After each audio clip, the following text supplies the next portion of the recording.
Hello friends, வணக்கம். சீம்பு பால், திரட்டு பால், அப்புறம் கடும் பால் இந்த மாதிரிலாம் நிறைய பேர் வச்சு சொல்லுவாங்க. இது வந்து எனக்கு ஒரு ஃப்ரெண்டு கொடுத்தாங்க. அவங்க வீட்டில் மாடு கன்று போட்டிருக்கு அப்படின்னு சொல்லிட்டு அவங்கக்கிட்ட தான் பசும்பால் வாங்கிட்டு இருக்கேன்.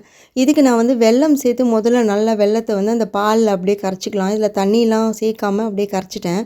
கரைச்சிட்டு இதில் ஒரு 2 3 ஏலக்காவை அப்படியே தட்டி போட்டுட்டு இது கிட்டத்தட்ட ஒரு 3/4 லிட்ரு பாலுங்க. இதுக்கு பார்த்திங்கன்னா நான் வந்துட்டு உங்களோட சர்க்கரை அளவுக்கு தகுந்த மாதிரி நீங்கள் வெல்லம் சேர்த்துக்கலாம்.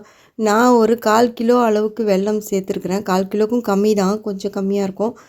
இது 3/4 லிட்ரு பால் இல்லையா, கொஞ்சம் இனிப்பு அதிகமாக இருந்தால் நல்லாயிருக்குமே அப்படின்னு சொல்லிட்டு. அதுக்கப்புறம் பார்த்திங்கன்னா இட்லி பாத்திரத்தில் இந்த மாதிரி தண்ணி கொஞ்சம் ஊற்றி வச்சுட்டு இட்லியை வேக வைக்கிற மாதிரி நம்ம ஒரு பாத்திரத்தில் இந்த பால் அப்படியே மூடி வச்சிடலாங்க.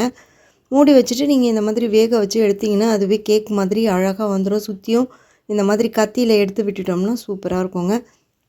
இந்த வெல்லத்தில் வந்து கல் குருணை இந்த மாதிரி ஏதாவது இருக்கும். அதெல்லாம் நீங்கள் வந்து இது பண்ணணும்னா ஃபஸ்ட்டே நம்ம பாலில் கரைச்சிட்டோம் இல்லைங்களா, அப்போவே நீங்கள் வடிகட்டி எடுத்துருங்க. அது நான் இங்கே போஸ்ட் பண்ணல. வடிகட்டி எடுத்துகிட்டு அதுக்கப்புறமா நீங்கள் வந்துட்டு ஏலக்காய் தட்டி போட்டுட்டு அதில் வந்து இட்லி பாத்திரத்தில் வச்சு இந்த மாதிரி அவிச்சு எடுத்துக்கோங்க.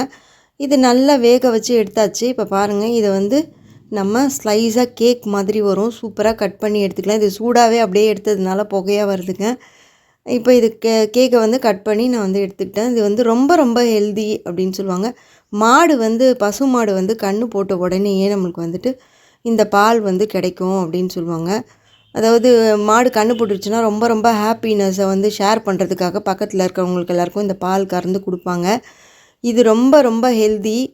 அதாவது குட்டிக்கு கொடுத்ததுக்கப்புறம் தான் நம்மளுக்கு கொடுப்பாங்க. மிச்சம் இருக்கிற பால்லேருந்து தான் கொடுப்பாங்க.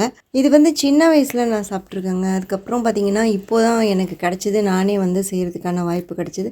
நடுவில் ஒரு தடவை கிடச்சிது. அது பார்த்திங்கன்னா சர்க்கரை போட்டு செஞ்சுட்டேன். அது அந்தளவுக்கு டேஸ்ட் இல்லை. இப்போ இது வெல்லம் போட்டு செஞ்சது பார்த்திங்கன்னா செம்ம டேஸ்ட்டாக இருந்தது. நீங்களும் இதே டைப்பில் ட்ரை பண்ணி பாருங்கள்.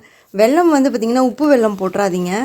இதுக்கு வந்து பால் வெல்லம், அதாவது நம்ம பொங்கல் செய்கிறோம் இல்லைங்களா, சர்க்கரை பொங்கல் செய்கிறதுக்கு அது கலரே வந்து டிஃப்ரெண்ட்டாக இருக்கும், நல்லாயிருக்கும், சூப்பராக இருக்கும். டார்க் கலராக இந்த ஒயிட் கலர் ஒரு மாதிரி கலந்த மாதிரி வரும். அந்த அந்த ப்ரௌன் கலரில் இருக்கிறது அது வாங்காதீங்க. அது உப்பு வெல்லம். நார்மலாக பால் வெல்லம் அப்படின்னு சொன்னோம்னா வந்து உங்களுக்கு டார்க் ப்ரௌனில் கிடைக்கும். இதே மாதிரி ட்ரை பண்ணி பார்த்துட்டு எப்படி வந்ததுன்னு கமெண்ட்ஸில் சொல்லுங்கள். தேங்க்யூ.